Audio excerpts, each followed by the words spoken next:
तो दोस्तों, स्वागत है आप सभी का अपने चैनल साहित्य सोपान हिंदी पर। आज हम यूजीसी नेट हिंदी की इकाई 10वीं लघु रचना संस्कृति के 4 अध्याय को नोट्स के द्वारा कवर करेंगे। तो चलिए दोस्तों, बिना किसी देरी की शुरुआत करते हैं। संस्कृति के 4 अध्याय। लेखक का नाम है रामधारी सिंह दिनकर। इसमें स्टार्टिंग में श्लोक दिया हुआ है, धर्म यो बाधते धर्मः न स धर्मः कुधर्म तत् अविरोधी तू यो धर्मः स धर्म सत्य विक्रम। तो एग्जाम में पूछा जा सकता है कि ये वाला श्लोक कौन सी रचना में है, तो आप ध्यान में रखना। अब है समर्पण। सामासिक संस्कृति की साकार प्रतिमा राष्ट्रपति डॉक्टर राजेंद्र प्रसाद जी के पुनित कर कमलों में। पूज्यवर हेथाय आर्य हेथा अनार्य हेथाय द्राविण चीन शक हुण दल पाठान मोगल एक देहे होलो लीन। अब हम नोट्स के द्वारा कवर करते हैं। अब सबसे पहले दिया हुआ है तृतीय संस्करण की भूमिका। तृतीय संस्करण की आवश्यकता। लेखक के अनुसार पहले के संस्करण अधूरे थे, जल्दबाजी में छपने के कारण वे उनमें सुधार नहीं कर पाए थे। इस तीसरे संस्करण में उन्होंने नई खोजों और अपनी समझ के आधार पर किताब को ज्यादा साफ, मजेदार और पूरा बनाया है। अगला पॉइंट है आर्य द्रविड़ समस्या का विस्तार। पहले के संस्करणों में आर्य और द्रविड़ संस्कृति के विवाद पर बहुत कम लिखा गया था। इस नए संस्करण में इस विषय को बहुत गहराई और विस्तार से समझाया गया है। आर्य और आर्येतर संस्कृतियों का मिलन। आर्य और जो गैर आर्य संस्कृतियां थी, उनके आपस में मिलने के विषय को लेखक ने नए सबूतों और तर्कों के साथ दोबारा लिखा है।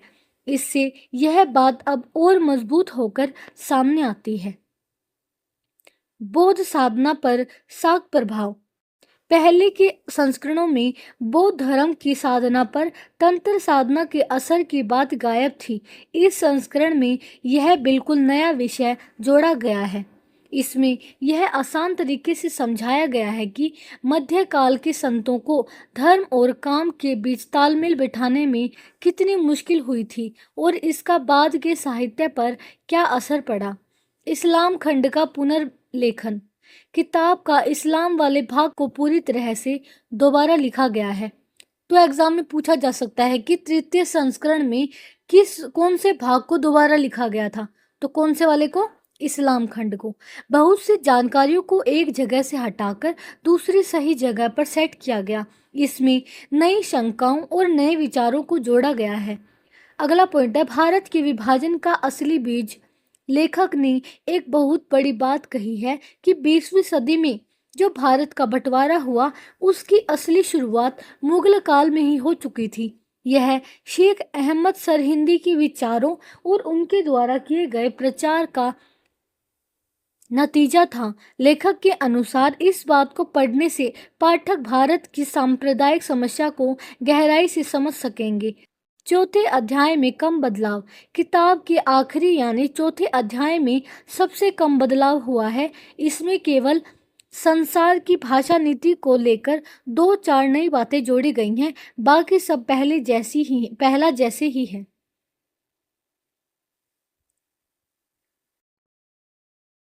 तो अगर एग्जाम में पूछा जाए कि कौन से वाले अध्याय में सबसे कम बदलाव हुआ है, तो जो चौथा अध्याय था उसी में ही सबसे कम बदलाव हुआ है। ग्रंथ का उपसंहार। पहले के संस्करणों में किताब का उपसंहार यानी आखिरी निष्कर्ष नहीं लिखा गया था। इस तीसरे संस्करण में पहली बार उपसंहार को शामिल किया गया है। किताब की सफाई और काट छांट। लेखक ने बताया है कि उन्होंने जगह जगह नई बात जोड़ी है और कई पुरानी बेकार बातों को काटकर हटा दिया है। उन्होंने अपने शब्दों में कहा है कि मैंने इस महल को झाड़ बुहार कर साफ कर दिया है ताकि अब विद्वानों को इसमें कमियां निकालने की जरूरत न पड़े।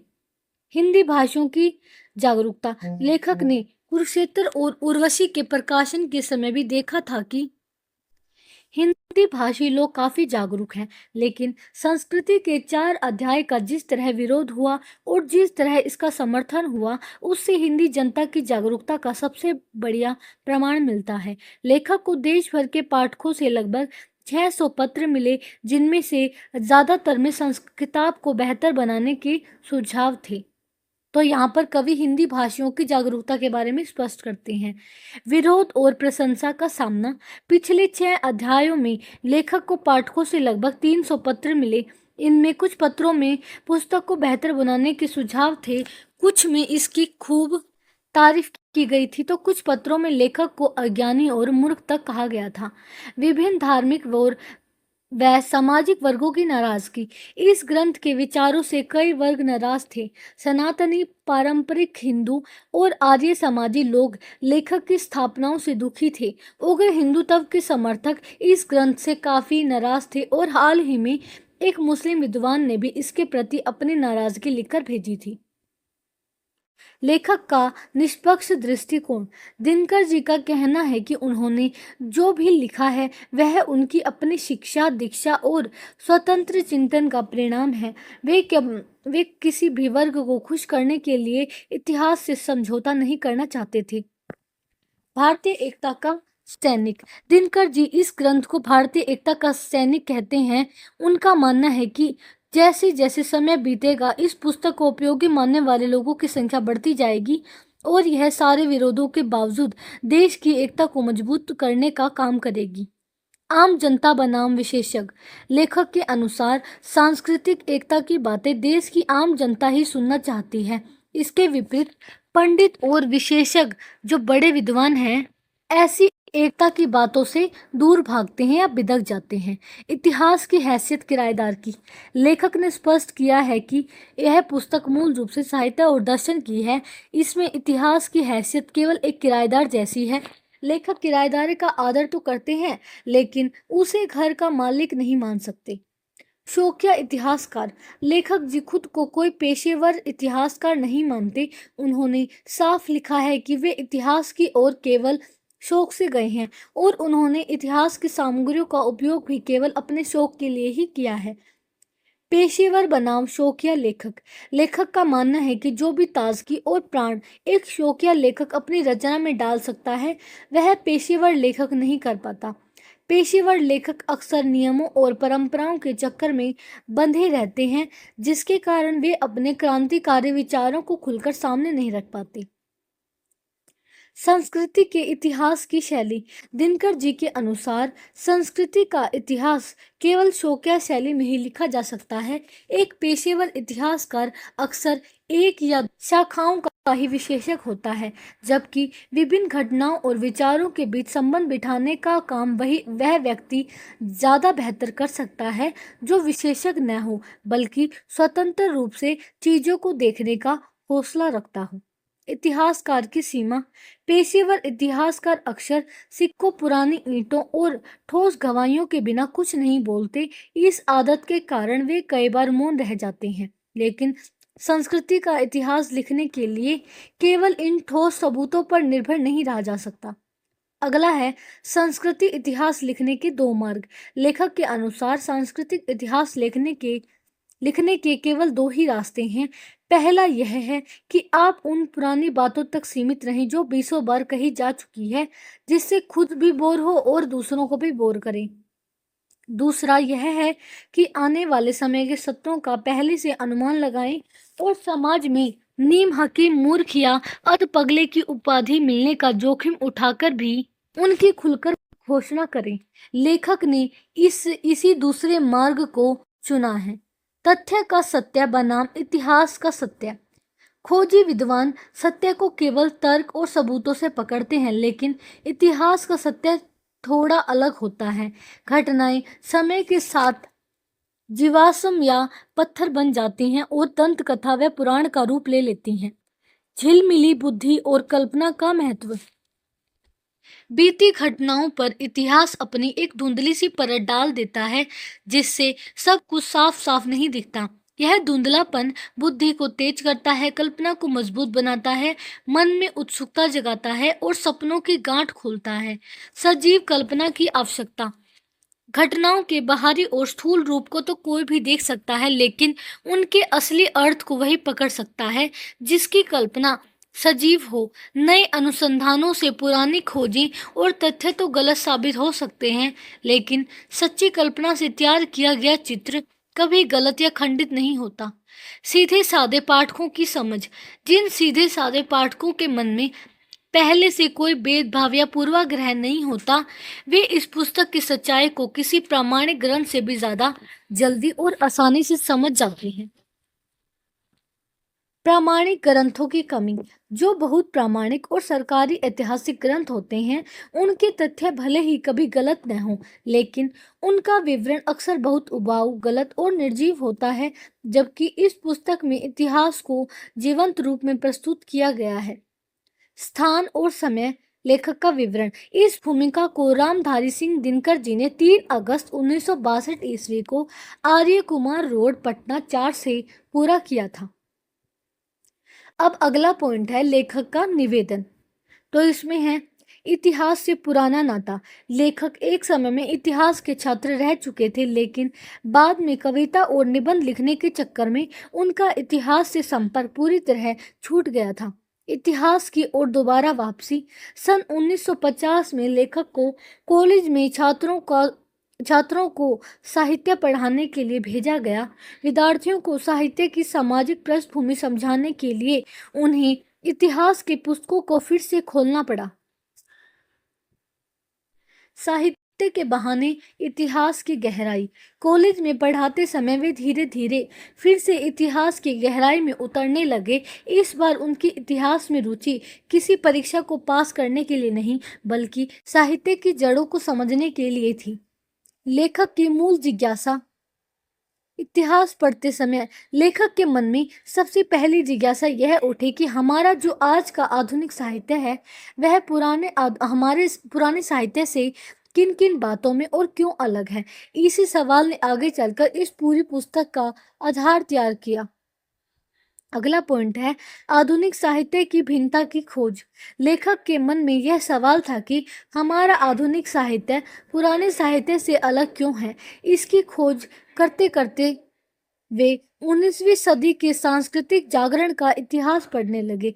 इसके बाद उनकी जिज्ञासा और बढ़ी और वे भारतीय संस्कृति का इतिहास जानने की कोशिश में जुट गए। अगला पॉइंट है पहली क्रांति, आर्य और गैर आर्य जातियों का मिलन। लगभग 2 सालों के अध्ययन के बाद लेखक को समझ आया कि हमारी संस्कृति का इतिहास 4 बड़ी क्रांतियों का इतिहास है। पहली क्रांति जब हुई, जब आर्य भारत में आए और यहाँ की पुरानी जातियों से मिले। इन दोनों के मिलने से जो समाज और संस्कृति बनी, वही हिंदुओं की बुनियादी संस्कृति है। इस बुनियादी संस्कृति के आधे तौर तरीके आर्यों के हैं और आधा हिस्सा गैर आर्य जातियों का दान है। अगला पॉइंट है दूसरी क्रांति, महावीर और बुद्ध का विद्रोह। दूसरी क्रांति तब हुई जब जैन धर्म के महावीर और बौद्ध धर्म के गौतम बुद्ध ने पहले से चले आ रहे स्थापित धर्म और उसकी बुराइयों के खिलाफ विद्रोह किया।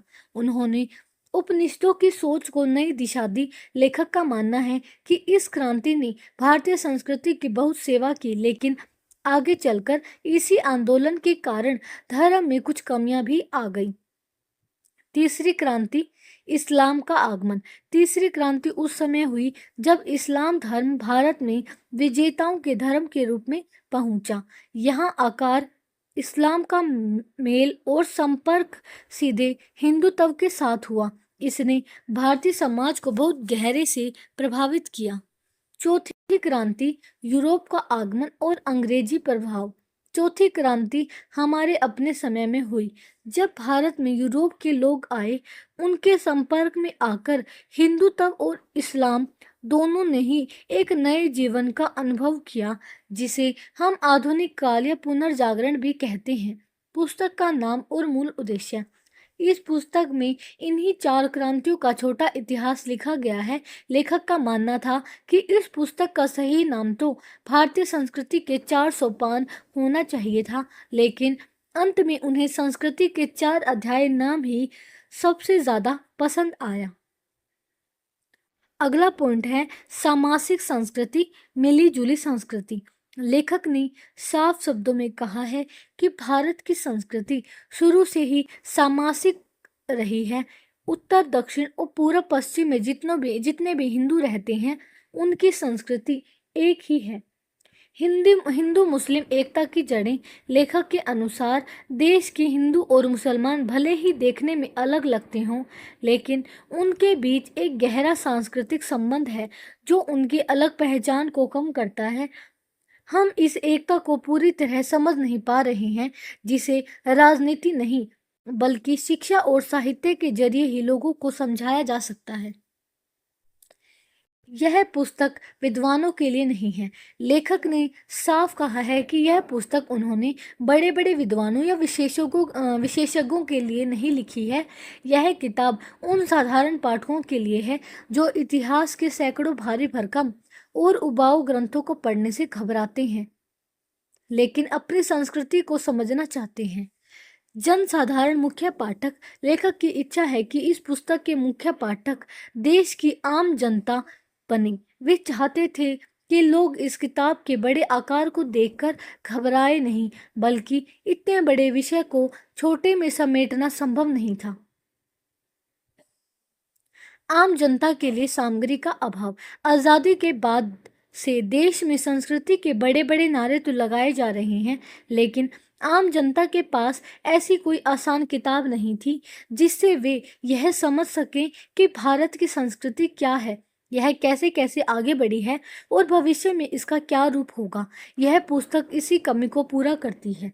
अगला पॉइंट है, अंग्रेजी किताबों में भी ऐसी पुस्तक नहीं। इस पुस्तक की ज़्यादातर सामग्री अंग्रेज़ों की किताबों से ली गई है। इसके बावजूद लेखक का दावा है कि अंग्रेजी में कोई एक अकेली ऐसी किताब नहीं जिसमें भारतीय संस्कृति के पूरे इतिहास की झलक एक ही किताब में समेट दी गई हो। अगला पॉइंट है, इतिहास नहीं साहित्य का ग्रंथ। दिनकर जी ने फिर से साफ किया है कि वे इस पुस्तक को इतिहास नहीं बल्कि साहित्य का ग्रंथ मानते हैं।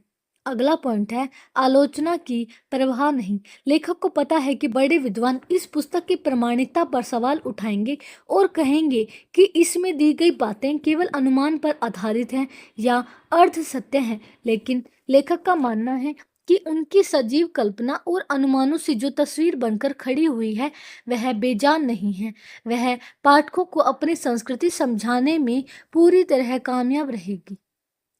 लेखक का मुख्य कार्य क्षेत्र। दिनकर जी ने यह स्पष्ट किया है कि उनका असली क्षेत्र काव्य है।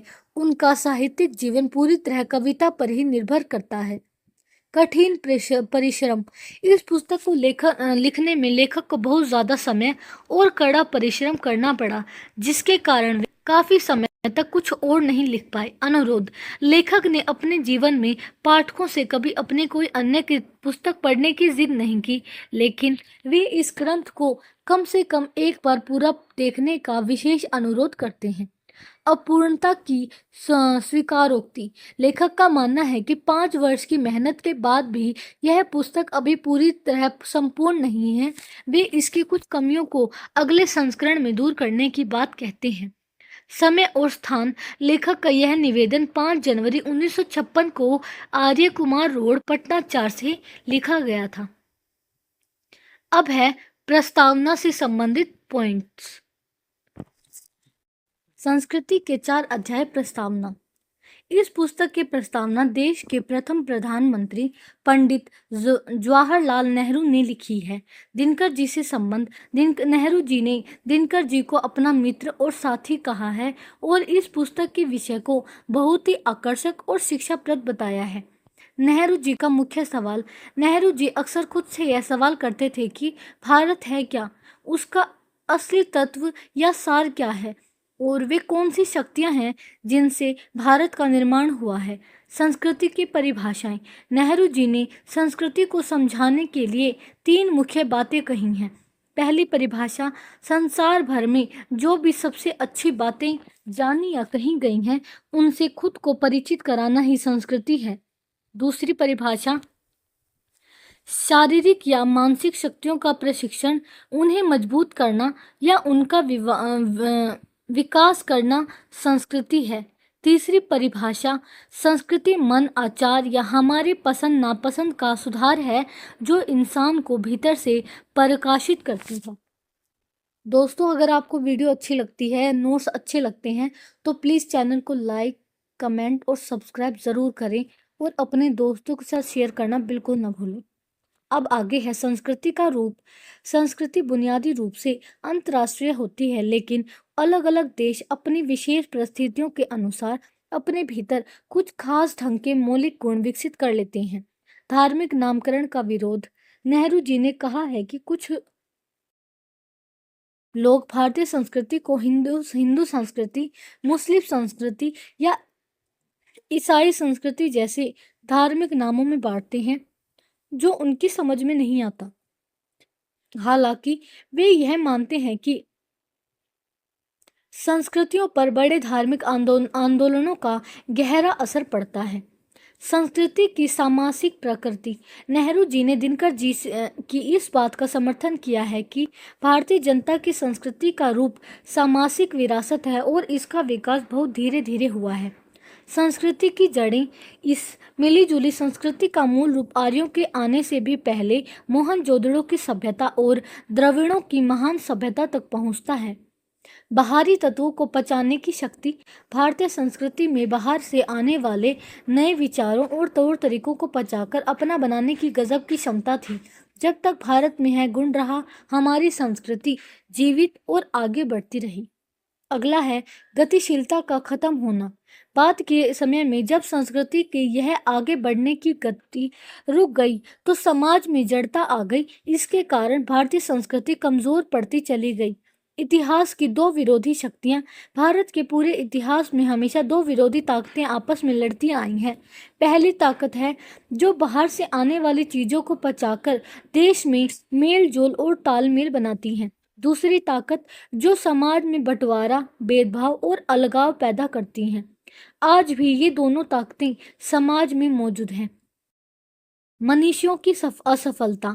नेहरू जी के अनुसार समाज की समस्याओं को सुलझाने वाले बड़े विद्वान या तो समस्या के असली रूप को समझ ही नहीं पाते या फिर वे हार मानकर बैठ जाते हैं। वे समाज को सही दिशा देने में नाकाम रहे हैं। मार्क्सवाद की भूमिका। समाज की आर्थिक समस्याओं को सोचने और समझने में मार्क्सवाद ने बहुत मदद की है। अगला है मार्क्सवाद की सीमा। मार्क्सवाद आगे चलकर एक संकीर्ण और कड़ा मतवाद बन गया है। नेहरू जी का मानना है कि केवल पैसों या आर्थिक तरक्की से जीवन की बुनियादी शंकाओं का समाधान नहीं निकाला जा सकता, क्योंकि जिंदगी आर्थिक विकास से कहीं ज्यादा ऊंची चीज है। इतिहास के दो सिद्धांत। इतिहास के भीतर दो मुख्य सिद्धांत काम करते हैं। पहला निरंतरता, लगातार चलते रहना, और दूसरा परिवर्तन यानी बदलाव। ये दोनों ऊपर से विरोधी लगते हैं, पर वास्तव में एक दूसरे से जुड़े हैं। बदलाव के दो तरीके। समाज में बदलाव दो रूपों में प्रकट होता है। पहला तरीका जो किसी क्रांति या भूकंप की तरह अचानक और बहुत तेजी से सामने आता है। दूसरा तरीका जो भूगर्भ शास्त्रीय बदलावों की तरह बहुत धीरे धीरे और बारीक रूप से होता है। इतिहास में धीरे धीरे होने वाले इस बदलाव की प्रक्रिया बहुत लंबी होती है। परिवर्तन की प्रत्यक्ष गति। इतिहास में कभी कभी ऐसा समय आता है जब बदलाव की प्रक्रिया बहुत तेजी से और साफ साफ दिखाई देने लगती है, लेकिन आमतौर पर बाहर से देखने पर समाज में कोई हलचल या गति दिखाई नहीं देती। अगला है जड़ता का परिणाम। जब कोई समाज आगे बढ़ना बंद कर देता है, तो उसकी ताकत धीरे धीरे खत्म होने लगती है, उसकी रचनात्मक कलाएं नष्ट हो जाती हैं और वह समाज अक्सर दूसरों का गुलाम बन जाता है। आर्य और द्रविड़ों का मिलन। भारत की संस्कृति का सबसे मजबूत आधार आर्यों और यहाँ के पुराने निवासियों के आपसी मिलन से तैयार हुआ है। इस मेलजोल से एक बहुत बड़ी संस्कृति का जन्म हुआ। अगला है संस्कृत भाषा का महत्व। हमारी प्राचीन भाषा संस्कृत इस आर्य द्रविड़ मिलन और समन्वय को दिखाता है। संस्कृत और पुरानी भाषाएं एक ही माँ से पैदा हुई थी, लेकिन भारत में आकर संस्कृत यहाँ की राष्ट्रभाषा बन गई। अगला पॉइंट है दक्षिण भारत का योगदान। संस्कृत भाषा और संस्कृति के विकास में उत्तर भारत और दक्षिण भारत दोनों ने बराबर का योगदान दिया है। बाद के समय में जब संस्कृत का विकास हुआ, तो उसमें दक्षिण भारत के विद्वानों का योगदान बहुत बड़ा और मुख्य रहा। अगला है संस्कृत की व्यापकता। संस्कृत हम सिर्फ हमारे विचारों और धर्म का प्रतीक नहीं बनी, बल्कि उसने पूरे भारत को एक सांस्कृतिक एकता में बांधा। बौद्ध काल से लेकर आज तक संस्कृत भले ही आम जनता की आम बोलचाल की भाषा कभी नहीं रही, फिर भी इसका प्रभाव पूरे भारत पर हमेशा बहुत गहरा रहा है। भूगोल का प्रभाव। भारत की भौगोलिक स्थिति, एक तरफ विशाल समुद्र और दूसरी तरफ ऊंचा हिमालय के कारण यह देश दुनिया के बाकी हिस्सों से एक तरह से अलग थलग या बड़ा बंद सा हो गया था। इस कारण बाहर से किसी का यहाँ आना बहुत आसान नहीं था। अगला पॉइंट है आर्यों के बाद बड़ा बदलाव।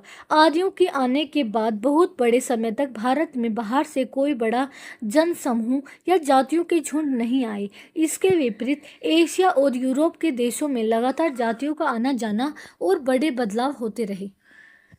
बाहरी जातियों का आना। आर्यों के बाद भारत में सीथियन और हूण जैसी कई अन्य जातियां आईं। ये जातियां आगे चलकर राजपूतों की अलग अलग शाखाओं में मिल गई और खुद को पुराने भारतवासियों के संतान मानने लगी। अगला पॉइंट है अकेलेपन का स्वभाव पर असर। लंबे समय तक बाहरी दुनिया से अलग रहने के कारण भारत के लोगों का स्वभाव और उनके रीति रिवाज दुनिया के बाकी देशों से अलग हो गए। हम अपनी ही दुनिया में सिमट कर रह गए। अगला पॉइंट है जाति प्रथा और संकीर्णता। भारत की इस बंद व्यवस्था के कारण समाज में जाति प्रथा, छुआछूत और ऊंच नीच जैसी संकीर्ण भावनाएं पैदा हुई। दूसरे देशों के लोग यह नहीं समझ पाते कि हमारे यहाँ शादी ब्याह और खाने पीने में जाति को इतना महत्व क्यों दिया जाता है। अगला पॉइंट है विदेशों में अलगाव। जब भारत के लोग देश से बाहर दूसरे देशों में जाते हैं, तब भी वे अपने ही देश के दूसरी जाति के लोगों से अलग रहना चाहते हैं। इस अजीब व्यवहार से दूसरे देशों के लोग हैरान रह जाते हैं। दोहरा चरित्र। भारत में दो विरोधी बातें एक साथ बढ़ी। विचारों में उदारता। हमारे विचार और सिद्धांतों में हम दुनिया में सबसे ज्यादा उदार और सहनशील होने का दावा करते हैं। व्यवहार में संकीर्णता। इसके विपरीत हमारे सामाजिक नियम, रीति रिवाज और रोज का व्यवहार बहुत ही संकीर्ण और कठोर है। पूर्वजों के नाम पर कमियों को छिपाना। नेहरू जी का मानना है कि हम अक्सर अपनी पुरानी आदतों और रिवाजों की कमजोरियों को यह कहकर छिपा लेते हैं कि हमारे पूर्वज बहुत महान थे और यह सब हमें विरासत में मिला है। अगला पॉइंट है आधुनिक युग का संकट। पुराने समय में जब जीवन की रफ्तार धीमी थी, तब विचारों और व्यवहार का यह आपसी टकराव बहुत ज़्यादा दिखाई नहीं देता था। लेकिन आज के समय में जैसे जैसे राजनीतिक और आर्थिक बदलाव तेज हो रहे हैं, यह आंतरिक विरोध और बढ़ता जा रहा है। नेहरू जी के अनुसार आज हम एक ऐसे नए युग के दरवाजे पर खड़े हैं जहां हमें अपने इस आंतरिक विरोध को खत्म करना ही होगा। अगर हम इसमें असफल रहे तो हमारा समाज पूरी तरह से टूट जाएगा। आध्यात्मिक और सामाजिक संकट। भारत में औद्योगिक क्रांति बहुत तेजी से आ रही है। राजनीतिक और आर्थिक बदलावों के कारण समाज को बदलना ही पड़ेगा। हम सामाजिक सुधारों को बिना बदले केवल फैक्ट्रियां लगाकर तरक्की नहीं कर सकते। यदि समाज समय के साथ नहीं बदला तो वह इस बोझ से टूट जाएगा। प्राचीन भारत की सुनहरी तस्वीर। ईसा मसीह के जन्म के बाद पहले 1000 साल और उससे पहले का भारत आज से बिल्कुल अलग था। उस समय के भारतवासी बेहद मस्त, साहसी और जीवन के प्रति उत्साह से भरे हुए थे। विश्व में भारत का अब प्रभाव। पुराने समय में भारत के लोग अपने विचारों और संदेशों को लेकर विदेश में दूर दूर तक जाते थे। उन्होंने ज्ञान, विज्ञान और कला के क्षेत्र में अपनी ऊंची और बेहतरीन प्रतिभा का प्रदर्शन किया था। गतिशील समाज। उस समय का भारतीय जीवन बंद कमरों या खेरों में बंद नहीं था। समाज में कोई जड़ता या ठहराव नहीं था। पूरे भारत में एक कोने से दूसरे कोने तक सांस्कृतिक उत्साह की लहरें दौड़ती थी। दक्षिण भारत का समुद्री अभियान। इसी सुनहरे काल में दक्षिण भारत के लोग समुद्र पार करके दक्षिण पूर्व एशिया जैसे इंडोनेशिया, मलेशिया आदि की ओर गए और वहां उन्होंने अपने नए उपनिवेश स्थापित किए। बौद्ध धर्म का फैलाव। दक्षिण भारत के रास्ते ही बौद्ध धर्म का संदेश श्रीलंका और चीन जैसे देशों तक पहुंचा। इस बड़े और साहसिक काम में उत्तर भारत और दक्षिण भारत दोनों एक साथ मिलकर काम करते थे। पतन की शुरुआत। शताब्दियां पुराना हाश। इस गौरवशाली समय के बाद पिछली कुछ सदियों से भारत के पतन का दौर शुरू हुआ। हमारी भाषा और कला में दिखावा बढ़ गया, जो समाज के कमजोर होने का सबसे बड़ा सबूत है। अगला पॉइंट है विचारों का दोहराव और संकीर्णता। नए विचार पैदा होने बंद हो गए और लोग पुराने विचारों को ही बार बार दोहराने लगे। मनुष्य की काम करने की शक्ति कमजोर पड़ गई। शरीर और मन की उदारता खत्म हो गई। जात पात का भेदभाव और बढ़ गया तथा समाज के दरवाजे बाहरी दुनिया के लिए पूरी तरह बंद हो गए। सिद्धांत और व्यवहार में अंतर। हम बातें तो शांति और अहिंसा की करते हैं, लेकिन हमारे काम इसके बिल्कुल उलट होते हैं। हम सहनशीलता का दिखावा करते हैं, लेकिन अपने से अलग विचार रखने वाले व्यक्ति को बिल्कुल भी बर्दाश्त नहीं कर पाते। छोटा आदर्शवाद। हमारी घोषणाएं तो बहुत ऊंची होती हैं, जैसे कर्मों के प्रति अनासक्त रहना, लेकिन हमारा रोज का व्यवहार बहुत निचले स्तर का होता है। यह अनुशासनहीनता हमें व्यक्तिगत और सामाजिक दोनों स्तरों पर नीचे गिराती है। पश्चिम का आगमन। जब पश्चिम के लोग समुद्र के रास्ते भारत आए, तो हमारे बंद दरवाजे एक नई दिशा की ओर खुले। आधुनिक औद्योगिक सभ्यता बिना किसी शोर शराबे के धीरे धीरे हमारे देश में दाखिल हो गई। अगला पॉइंट है अंग्रेज बुद्धिजीवियों का जन्म। नए विचारों के प्रभाव में आकर भारत के पढ़े लिखे लोग अंग्रेजों की तरह सोचने और रहने का अभ्यास करने लगे। यह मानसिक बदलाव बाहर की हवा खोलने जैसा था, जिससे लोग आधुनिक युग को थोड़ा बहुत समझने लगे। पढ़े लिखे वर्ग का जनता से कटना। इस नए बदलाव में एक बहुत बड़ा दोष यह था कि ये नए पढ़े लिखे बुद्धिजीवी अपने ही देश की आम जनता से पूरी तरह कट गए। आम जनता विचारों की इस नई लहर से बिल्कुल अनजान और अप्रभावित रही। अगला पॉइंट है पुरानी चिंतन पद्धति का टूटना। इस टकराव के कारण भारत में सदियों से चली आ रही पुरानी सोच और चिंतन की पद्धति टूट गई। इसके बावजूद कुछ लोग पुरानी रूढ़ियों से इस तरह चिपके रहे, जिसमें न तो कोई प्रगति थी, न कोई नया निर्माण। आधुनिक वैचारिक संकट। आज के समय में पश्चिमी विचारों को लेकर भारत में जो भरोसा जगा था, वह अब डगमगा रहा है। नतीजा यह है कि हमारे पास न तो पुराने आदर्श बचे हैं, न ही नए। हम बिना किसी दिशा के बहे जा रहे हैं। नई पीढ़ी का भटकाव। हमारी नई पीढ़ी के पास जीवन और विचारों को सही दिशा देने के लिए न तो कोई पुराना पैमाना बचा है, न कोई नई व्यवस्था, जिससे वे अपने काम और सोच को काबू में रख सकें। अगला पॉइंट है खतरे की स्थिति और संक्रांति काल। वर्तमान समय में समाज में जो भटकाव है, वह एक खतरे की स्थिति है। हम आर्थिक, राजनीतिक और सामाजिक क्षेत्रों में एक संक्रांति की अवस्था से गुजर रहे हैं। यदि इस समय समाज में सुधार नहीं हुआ, तो इसके भयानक परिणाम निकल सकते हैं। सुधार का अंतिम मौका। आज के आधुनिक युग को सुधारने के लिए बहुत ज़्यादा मौके नहीं मिलेंगे। यदि हम इस समय चूक गए, तो समाज का पूरी तरह विनाश हो सकता है। राष्ट्र के सामाजिक व्यक्तित्व का विकास। नेहरू जी के अनुसार हमें यह समझना बहुत ज़रूरी है कि भारत क्या है और इस राष्ट्र ने अपने मिले जुले व्यक्तित्व का विकास कैसे किया है। किसी एक जाति का एकाधिकार नहीं।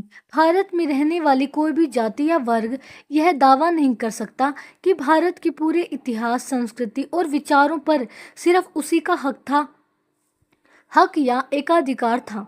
सारे भागों का योगदान। आज भारत जो कुछ भी है, उसकी रचना में देश के हर हिस्से और यहाँ रहने वाली हर जनता का बराबर का योगदान है। बुनियादी एकता को समझना जरूरी।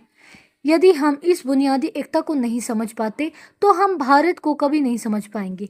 इसके बिना हमारे भाव, विचार और काम सब अधूरे रह जाएंगे। हम देश की कोई ठोस सेवा नहीं कर सकेंगे। दिनकर जी की पुस्तक की सराहना। नेहरू जी का मानना है कि दिनकर जी की यह पुस्तक इन सभी बुनियादी बातों को आसान तरीके से समझने में बहुत मददगार साबित होगी। वे इसकी सराहना करते हैं और उम्मीद जताते हैं कि इसे पढ़कर समाज लाभान्वित होगा। स्थान और तिथि। नेहरू जी की यह प्रस्तावना 30 सितंबर 1955 ईस्वी को नई दिल्ली में पूरी की थी। सबसे पहला है लेखक का जन्म एवं संक्षिप्त पर जीवन वृत्त। दिनकर का जन्म 23 सितंबर 1908 ईस्वी को बिहार प्रांत के बेगूसराय जिले के सिमरिया ग्राम में बाबू रवि सिंह और मनरूप देवी की कुलकर्णी परिवार में हुआ था। यानी इनके पिता का नाम था बाबू रवि सिंह और माता का नाम मनरूप देवी। इनका निधन 24 अप्रैल 1974 ईस्वी को मद्रास में हृदय गति रुकने के कारण हुआ था।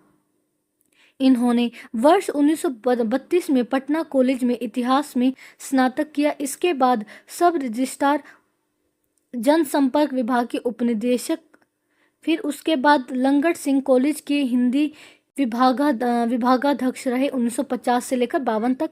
फिर राज्यसभा सदस्य रहे 1952 से 64 तक।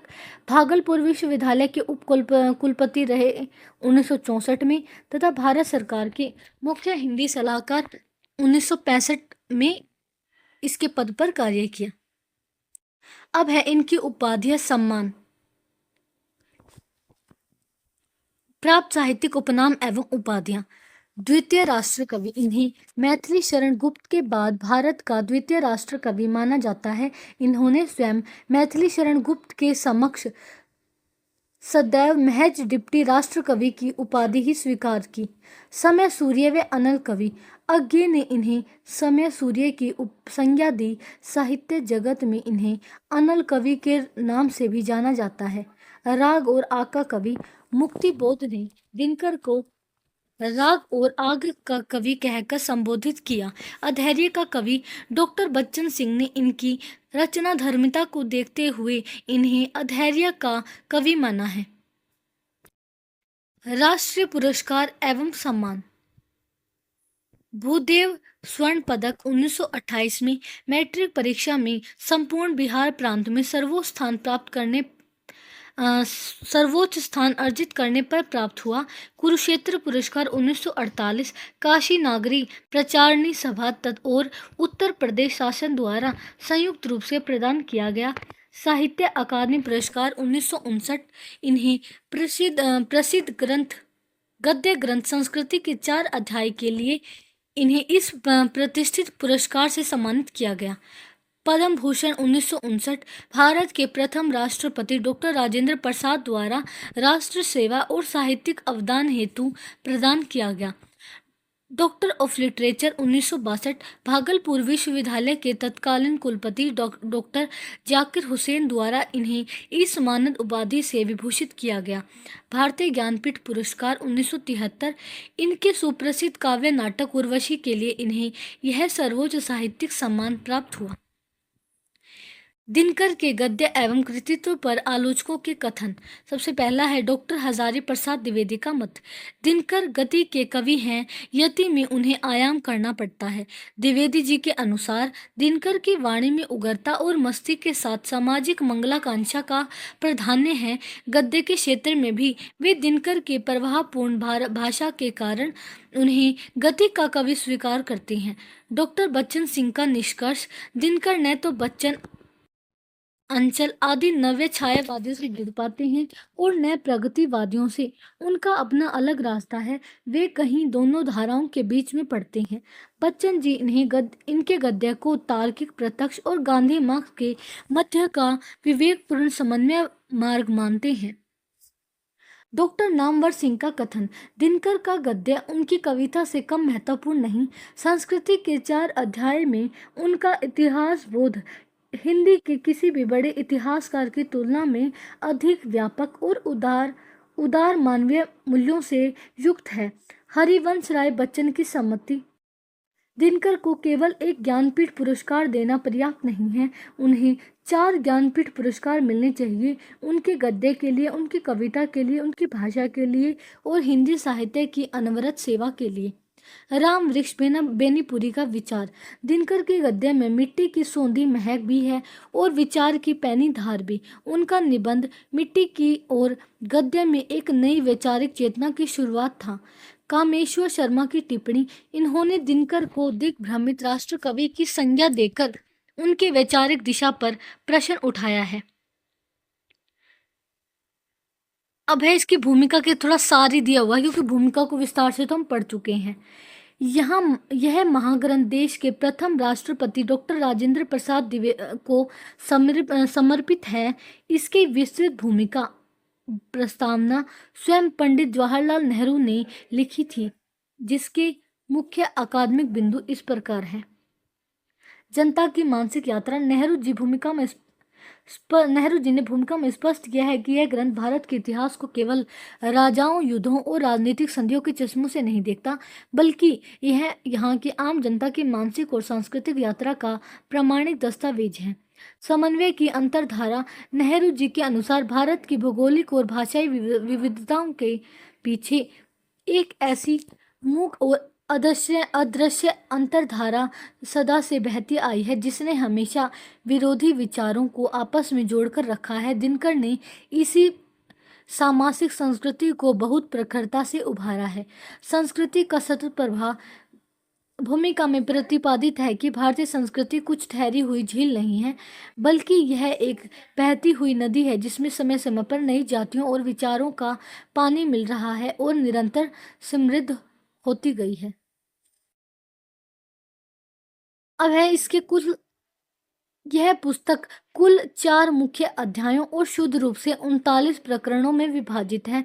दिनकर जी ने पुस्तक के तृतीय संस्करण में बहुत बड़े बदलाव किए थे। आर्य द्रविड़ समस्या का विस्तार किया, बौद्ध साधना पर शाक्त प्रभाव नामक नया प्रकरण जोड़ा और इस्लाम खंड में यह प्रतिपादित किया है कि भारत के विभाजन का बीजारोपण मुगल काल में ही शेख अहमद सरहिंदी के संकीर्ण प्रचार के कारण हो गया था। प्रथम अध्याय है भारतीय जनता की रचना और हिंदू संस्कृति का आविर्भाव। मिश्रित नस्लीय ढांचा। लेखक के अनुसार आज का भारतीय समाज किसी एक शुद्ध रक्त या जाति का नहीं है। इसमें मुख्य रूप से 6 नस्लों निग्रो, ऑस्ट्रिक, द्रविड़, मंगोल, भूमध्य सागरीय जाति और आर्य का ऐतिहासिक मिश्रण हुआ है। भारत भूमि पर सबसे पहले निग्रो जाति आई थी, जो बाद में विलीन हो गई। भाषाई परिवारों का वर्गीकरण। लेखक ने भारतीय जन समुदाय की भाषाओं को 4 परिवारों में विभाजित किया है। आर्योत्तर आदिम जातियों की भाषा, द्रविड़ भाषा परिवार, जिसमें शामिल है तमिल, मलयालम, कन्नड़, तेलुगु, मंगोल, किरात या चीनी तिब्बती, तथा आर्य भाषा परिवार, संस्कृत की परंपरा। भाषाई एवं भौगोलिक साक्ष्य। बाल गंगाधर तिलक के ज्योतिषीय मत ओरायन पुस्तक के आधार पर आर्यों का प्रवेश 3000 से 4000 वर्ष ईसा पूर्व के आसपास हुआ था। उत्तर पश्चिम सीमा प्रांत के बलूचिस्तान क्षेत्र में बोली जाने वाली ब्राह्मी भाषा वास्तव में द्रविड़ भाषा परिवार की जीवित उपशाखा है, जो यह सिद्ध करती है कि आर्यों के आने से पूर्व द्रविड़ संपूर्ण अखंड भारत में फैले हुए थे। सांस्कृतिक मिलन। वेदों की दार्शनिकता और द्रविड़ों की प्राचीन पूजा पद्धतियों जैसे तुलसी, पीपल, जटाधारी शिव, सिंदूर की पूजा के आपस में मिलने से ही सनातनी हिंदू संस्कृति का जन्म हुआ। वेदों में वर्णित दास भारत के मूल संस्कृत द्रविड़ थे, जबकि दस्यु लूटपाट करने वाली आदिम जंगली जातियां थीं। राम और कृष्ण पारलौकिक देवता नहीं बल्कि ऐतिहासिक महापुरुष थे। द्वितीय अध्याय प्राचीन हिंदुत्व से विद्रोह। पुरोहितवाद के विरुद्ध विद्रोह। जब प्राचीन वैदिक धर्म में हिंसक पशु बलि, भ्राय आडंबर और जन्म आधारित वर्ण व्यवस्था की संकीर्णता बढ़ गई, तब समाज के भीतर से ही उनके खिलाफ तीखी वैचारिक प्रतिक्रिया हुई। उपनिषदों का मौन विद्रोह। उपनिषदों के ऋषियों ने वेदों का प्रत्यक्ष विरोध नहीं किया। उन्होंने केवल ज्ञान, ध्यान और आत्म साक्षात्कार की एक ऐसी शांत समानांतर धारा बहाई, जिसने याज्ञिक कर्म कांडों के सामाजिक महत्व को स्वतः समाप्त कर दिया। जैन बौद्ध आंदोलन और दार्शनिकता। महावीर स्वामी और महात्मा बुद्ध ने इसी विद्रोह पृष्ठभूमि पर जैन और बौद्ध धर्मों की स्थापना की। जैन धर्म के 23वें तीर्थकार पार्श्वनाथ ऐतिहासिक पुरुष थे जो महावीर से 250 वर्ष पूर्व हुए। बुद्ध ने अष्टांगिक मार्ग और 4 आर्य सत्यों दुख, दुख समुदाय, दुख निरोध और दुख निरोध मार्ग के माध्यम से समाज को समता दिखाई। शून्यवाद, मायावाद एवं सांस्कृतिक उपनिवेश। बौद्ध दार्शनिक नागार्जुन का शून्यवाद और आदि शंकराचार्य का अद्वैत वेदांत का मायावाद आंतरिक रूप से एक ही विचार के दो रूप है, जिसके कारण शंकराचार्य को उनके विरोधियों द्वारा प्रच्छन्न बौद्ध कहा गया। भारत के भिक्षुओं के ज्ञान के बल पर लंका, बर्मा, जावा, सुमात्रा और तिब्बत में सांस्कृतिक उपनिवेशों की स्थापना की। हिंदू भक्ति मार्ग के प्रभाव के कारण ही बौद्ध धर्म में महायान शाखा का उदय हुआ। तृतीय अध्याय, हिंदू संस्कृति और इस्लाम। प्रारंभिक संघर्ष और संकीर्णता। विजेताओं के धर्म के रूप में इस्लाम के भारत प्रवेश से टकराव हुआ।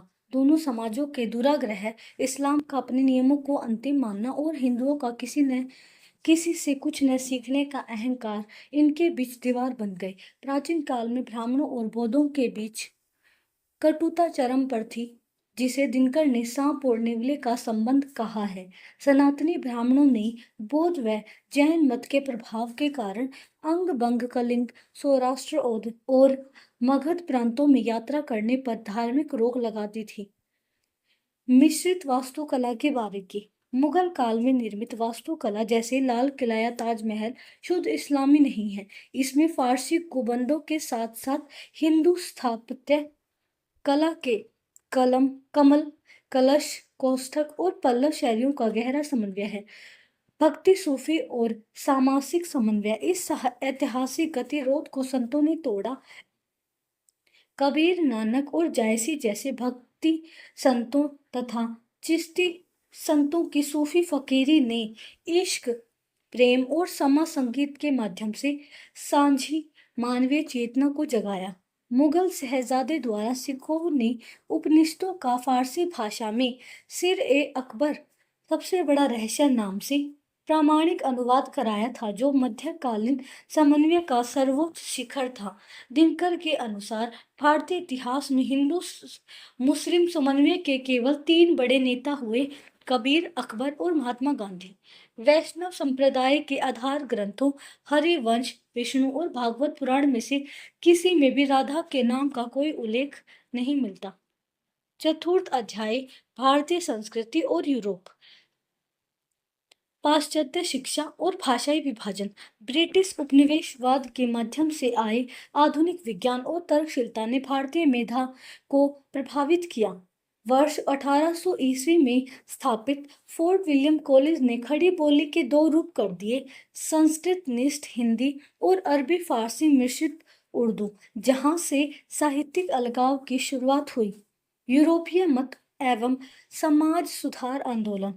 वर्ष 1786 ईस्वी के एशियाटिक सोसाइटी के अधिवेशन में सर विलियम जोन्स ने घोषणा की थी कि संस्कृत एक अत्यंत विलक्षण और अद्भुत भाषा है। यह ग्रीक की तुलना में कहीं अधिक पूर्ण और लैटिन की तुलना में अत्यधिक समृद्ध है। आधुनिक विचारों के संपर्क में आकर राजा राम मोहन राय ने ब्रह्म समाज की स्थापना के साथ संवाद कौमुदी बांग्ला और मिरात उल अखबार फारसी पत्रों के माध्यम से आधुनिक पत्रकारिता की नींव रखी। स्वामी दयानंद सरस्वती ने आर्य समाज के माध्यम से राष्ट्रीय चेतना जगाई। एनी बेसेंट भारत और हिंदू धर्म को एक दूसरे का पूरक मानती थी।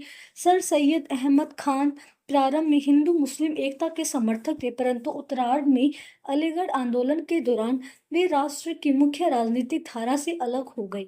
महर्षि अरविंद ने पांडिचेरी आश्रम के माध्यम से राष्ट्रवाद को आध्यात्मिक साधना का रूप दिया। ऐतिहासिक तुलना और वैचारिकता। वर्ष 1893 ईस्वी में शिकागो के विश्व धर्म सम्मेलन में स्वामी विवेकानंद ने ऐतिहासिक भाषण का भारतीय जनमानस पर वही गहरा प्रभाव पड़ा था, जो प्रभाव वर्ष 1955 ईस्वी में पंडित जवाहरलाल नेहरू की रूस यात्रा का हुआ था। दिनकर जी ने इस पुस्तक में रविंद्रनाथ टैगोर और मुकम्मल मुकम्मद इकबाल को मुख्य रूप से सामासिक संस्कृति के कवियों के रूप में आख्यायित किया है। संस्कृति के 4 अध्याय से संबंधित महत्वपूर्ण कथन पूर्ण व्याख्या सहित। सबसे पहला है इतिहास और साहित्य का अंतर संबंध। कथन है भारतीय इतिहास की वास्तविक इमारत राजाओं के युद्धों से नहीं बल्कि जहाँ के संतों और कवियों के विचारों से निर्मित हुई है। इसकी व्याख्या है दिनकर जी का मानना है कि राजनीतिक घटनाएं और लड़ाइयां इतिहास का भारी परत मात्र है। भारत की वास्तविक आत्मा और उसकी निरंतरता यहाँ के दार्शनिकों, संतों और साहित्यकारों के विचारों में बसती है। इतिहास की हैसियत। कथन है इस ऐतिहासिक ग्रंथ रूपी महल में साहित्य और दर्शन ही इसके असली स्वामी हैं। इतिहास की हैसियत तो यहाँ महज एक किराएदार जैसी है। इसकी व्याख्या है लेखक स्पष्ट करते हैं कि संस्कृति के 4 अध्याय कोई शुष्क ऐतिहासिक तिथियों का संग्रह नहीं है। इनमें इतिहास का उपयोग केवल एक माध्यम किराएदार के रूप में किया गया है, जबकि मूल साहित्य और दर्शन का विवेचन है। हिंदू संस्कृति का मूल स्वरूप। कथन है आज जिसे हम हिंदू संस्कृति कहते हैं वह किसी एक विशिष्ट जाति की शुद्ध उपज नहीं है, बल्कि यह अनेक जातियों के ऐतिहासिक मिश्रण का परिणाम है। व्याख्या दिनकर जी नस्लीय शुद्धता के भ्रम को तोड़ते हैं। उनके अनुसार आर्य, द्रविड़, कोल और भील जैसी अनेक जातियों के आपस में घुलने मिलने से ही वर्तमान भारतीय समाज का ढांचा तैयार हुआ है। विविधता में अंतर्निहित एकता। कथन है भारत की भौगोलिक और भाषाई विविधता के आधार के भीतर एक ऐसी अदृश्य सांस्कृतिक धारा बहती है जो बाहरी तौर पर अलग दिखने वाले समाजों को भी एक सूत्र में पिरोकर रखती है। व्याख्या है यह कथन भारत की विविधता पर एकता के दर्शन को पुष्ट करता है। देश में भले ही ऊपर से खान पान या भाषा का अंतर दिखे, परंतु आंतरिक सांस्कृतिक मूल्य पूरे राष्ट्र में एक समान है। उपनिषदों की मूल क्रांति। कथन है उपनिषदों ने वैदिक कर्म कांडों और पशु बलि का कोई प्रत्यक्ष विरोध नहीं किया, फिर भी उन्होंने ज्ञान की एक ऐसी समांतर धारा बहाई जिसने पुरोहितवाद के आधार को हिला ही दिया। व्याख्या दिनकर जी समझाते हैं कि उपनिषदों की क्रांति हिंसक या आक्रामक नहीं थी। उन्होंने सीधे टकराव की बजाय आत्मज्ञान और ब्रह्म चिंतन को बढ़ावा दिया, जिससे रूढ़िवादी यज्ञ प्रथा स्वतः कमजोर हो गई। बुद्ध और परंपरा। कथन है महात्मा बुद्ध ने समाज में रूढ़ियों के खिलाफ जो वैचारिक क्रांति उत्पन्न की, उसकी जड़ें और वैचारिक प्रेरणा इसी पारंपरिक समाज और उपनिषदों के भीतर ही मौजूद थी। इसकी व्याख्या है बुद्ध का दर्शन कोई सर्वथा नया या विदेशी विचार नहीं था। उन्होंने उपनिषदों की चिंतन परंपरा को ही आगे बढ़ाया और उसे एक व्यवहारिक तथा सामाजिक आंदोलन का रूप दिया। राम कथा का सांस्कृतिक अवदान। कथन है भारत के विभिन्न क्षेत्रों और विरोधी संस्कृतियों के बीच वैचारिक दूरियों को समाप्त कर उन्हें जोड़ने का सबसे महान कार्य राम कथा ने किया है। दिनकर जी के अनुसार राम कथा केवल एक धार्मिक आख्यान नहीं है, बल्कि यह उत्तर और दक्षिण भारत के बीच सांस्कृतिक सेतु का कार्य करती है, जिसने लोक व्यवहार और पारिवारिक आदर्शों को एक समान किया। हिंदू धर्म की विलक्षणता। कथन है जहाँ विश्व के अन्य बड़े धर्म किसी एक पैगंबर या पुरुष की देन है, वहीं हिंदू धर्म किसी एक व्यक्ति की रचना न होकर युगों युगों के विचारों का महासागर है। व्याख्या है हिंदू धर्म का कोई एक संस्थापक नहीं है, यह समय समय पर विकसित हुए विभिन्न दर्शनों, संतों और लोक परंपराओं के समन्वय से निर्मित एक सतत प्रवाह है। इस्लाम का प्रभाव। भारत में इस्लाम का आगमन केवल एक राजनीतिक संकट नहीं था, बल्कि इसके प्रभाव से हिंदुत्व और इस्लाम दोनों ने ही एक नए सांस्कृतिक नवजीवन का अनुभव किया। व्याख्या है दिनकर जी मध्यकाल को केवल टकराव का युग नहीं मानते। उनके अनुसार इस्लाम के आने से जो वैचारिक मंथन हुआ, उसने दोनों धर्मों को भीतर से प्रभावित किया और एक नई मिश्रित संस्कृति को जन्म दिया। सूफी संतों का सेतु। सूफी संतों के प्रेम मार्गी साधना ने हिंदुओं और मुसलमानों के बीच की उस मानसिक दूरी को पार्ट दिया जिसे राजनीतिक शासक कभी नहीं भर सकते थे। व्याख्या है, सूफियों ने कठोर धार्मिक नियमों के स्थान पर प्रेम और संगीत को ईश्वर प्राप्ति का माध्यम बनाया। इससे दोनों समुदायों के आम लोग एक दूसरे के निकट आए और धार्मिक कट्टरता कम हुई। भक्ति आंदोलन की लोक चेतना। कथन है, कबीर, नानक और जायसी जैसे संतों ने साझी गंगा जमुनी तहजीब की जो नींव रखी, उसने समाज के शोषित वर्ग को एक नई आत्मिक शक्ति प्रदान की। व्याख्या है, इन संतों ने भारी आडंबरों, जाति प्रथा और संकीर्णता पर तीखा प्रहार किया। उन्होंने एक ऐसे ईश्वर की कल्पना की जो सबके लिए सुलभ था, जिससे सामाजिक समरसता बढ़ी। इस्लामी कट्टरता का मूल है। कथन है, इस्लाम हमेशा किसी भी प्रकार के आंतरिक सुधार या परिवर्तन से भयभीत रहता है, क्योंकि संशोधित हो जाने पर वह अपनी संकीर्णता खोकर इस्लाम नहीं रह जाता। इसकी व्याख्या है, लेखक इस्लाम की उस रूढ़िवादिता की आलोचना करते हैं जो समय के साथ बदलने को तैयार नहीं होती। उनके अनुसार कट्टरपंथियों को डर रहता है कि आधुनिक विचारों से उनके मूल नियम प्रभावित हो जाएंगे। हिंदुत्व का जन्मजात अहंकार। हिंदू समाज इस घमंड से ग्रस्त रहा है कि वह कर्म से चाहे कितना भी पतित क्यों ना हो जाए, केवल हिंदू कुल में जन्म लेने मात्र से वह संसार में सर्वश्रेष्ठ है। इसकी व्याख्या है, दिनकर जी हिंदू समाज की जातिगत व्यवस्था और जन्म आधारित श्रेष्ठता के पाखंड पर करारा प्रहार करते हैं। वे कर्म के स्थान पर जन्म को महत्व देने की प्रवृत्ति को समाज के पतन का कारण मानते हैं। दोनों धर्मों के बीच की दीवारें। कथन है, नबी के नियमों के आगे न झुकने का इस्लामी हट और इस्लाम संसार से कुछ न सीखने का हिंदू अहंकार, ये दोनों प्रवृत्तियां ही दोनों के बीच की सबसे बड़ी दीवारें हैं। दोनों समाजों का अपने अपने विचारों को अंतिम और सर्वश्रेष्ठ मानना ही उनके बीच वास्तविक संवाद और एकता के रास्ते में सबसे बड़ी बाधा है। अगला कथन है, पाश्चात्य संस्कृति शिक्षा का सकारात्मक पक्ष। कथन है, अंग्रेजी शासन ने भले ही हमारा आर्थिक शोषण किया हो, परंतु उनके विज्ञान और तर्कशीलता ने हमें सदियों की बोधकता से भी मुक्त किया है। दिनकर जी आधुनिक नवजागरण के प्रति संतुलित दृष्टिकोण रखते हैं। यूरोपीय विचारों के संपर्क में आने से ही भारतीयों ने अपनी कुरीतियों पर सवाल उठाना शुरू किया था। नव जागरण और आत्म निरीक्षण। कथन है, राजा राम मोहन राय से लेकर महात्मा गांधी तक का जो नव जागरण काल है, वह वास्तव में भारतीय संस्कृति द्वारा स्वयं के भीतर झांकने और विकृतियों को साफ करने का दौर था। इसकी व्याख्या है, आधुनिक काल के समाज सुधार आंदोलन केवल पश्चिम की नकल नहीं थे, वे भारतीय संस्कृति को आधुनिक वैज्ञानिक चेतना के आलोक में पुनः परिभाषित और परिष्कृत करने का एक स्वदेशी प्रयास थे। विवेकानंद की महत्ता।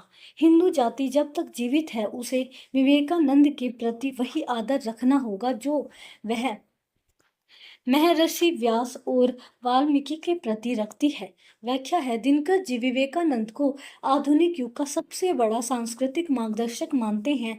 उन्होंने सोए हुए भारतीय समाज को जगाया और वैश्विक मंच पर वेदांत के माध्यम से भारत का मस्तक ऊंचा किया। सांस्कृतिक पतन का कारण। विदेशी आक्रांताओं के सफल होने और देश के सांस्कृतिक पतन के लिए मुख्य रूप से ब्राह्मण समाज उत्तरदायी था, जिसने ज्ञान को केवल स्वयं तक सीमित रखा।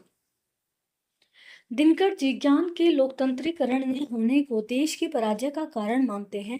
जब समाज के एक बड़े हिस्से को शिक्षा और संस्कृति से वंचित कर दिया गया है, तो राष्ट्र की सामूहिक रक्षा शक्ति कमजोर हो गई। गांधी जी की अहिंसा का मूल।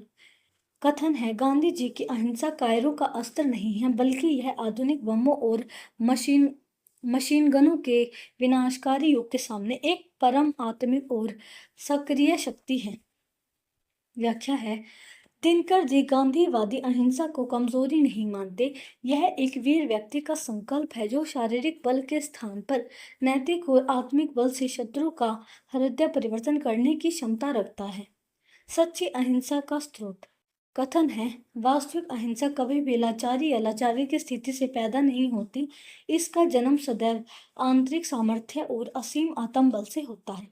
इसकी व्याख्या है, अहिंसा तभी पूजनीय है जब एक शक्तिशाली व्यक्ति बदला लेने की क्षमता रखते हुए भी क्षमा का मार्ग चुने। अगला कथन है, पाखंडपूर्ण पूजा पर प्रहार। कथन है, जब पड़ोस में कोई भूख से तड़पकर दम तोड़ रहा हो, उस समय मंदिर में जाकर भगवान को 56 भोग लगाना पुण्य नहीं, लेकिन बल्कि एक घोर सामाजिक अपराध है। दिनकर जी मानवता को सबसे बड़ा धर्म मानते हैं। उनके अनुसार भूखे मनुष्य की सेवा किए बिना पत्थरों की पूजा करना और उन पर धन व्यय करना केवल धार्मिक पाखंड और संवेदनहीनता है। सामासिक संस्कृति के कवि। कथन है, रविंद्रनाथ टैगोर और मोहम्मद इकबाल आधुनिक भारत की सामासिक संस्कृति के सबसे बड़े और प्रामाणिक संवाहक हैं। व्याख्या है, इन दोनों कवियों ने अपनी रचनाओं में संकीर्णताओं से ऊपर उठकर मानवता और भारत की साझा विरासत के गीतों को स्वर दिया, जिससे राष्ट्रीय चेतना को विस्तार मिला। विचार और आचरण का अंतर विरोध।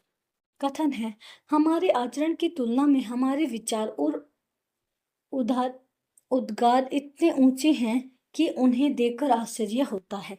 दिनकर जी इस सामाजिक पखंड पर प्रहार करते हैं कि भारतीय समाज दर्शन, ज्ञान और ग्रंथों की बड़ी बड़ी बातें तो बहुत ऊंची करता है, परंतु जब व्यवहारिक जीवन और सामाजिक व्यवहार की बात आती है तो यहाँ जातिवाद और संकीर्णता दिखाई देती है। लोकमान्य तिलक के योग की व्याख्या।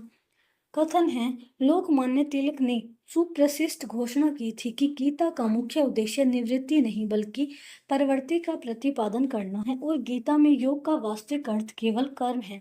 व्याख्या है, दिनकर जी स्पष्ट करते हैं कि कुरुक्षेत्र की पृष्ठभूमि में कृष्ण ने अर्जुन को संसार छोड़ने का उपदेश नहीं दिया था, बल्कि संसार में रहकर अन्याय के विरुद्ध लड़ने का संदेश दिया था। विविधता में आंतरिक एकता का सूत्र। भारत की एकता कोई थोपी हुई भारी राजनीतिक व्यवस्था नहीं है, बल्कि यह सदियों के आंतरिक सांस्कृतिक विकास का एक अनिवार्य परिणाम है। दिनकर के अनुसार भारत को एक रखने वाला सूत्र राजनीतिक सत्ताओं से पुराना है। यहाँ की जनता के मन में भाषाई और क्षेत्रीय अंतर होने के बावजूद एक साझा सांस्कृतिक मूल्य और आत्मिक जुड़ाव आदिकाल से विद्यमान है।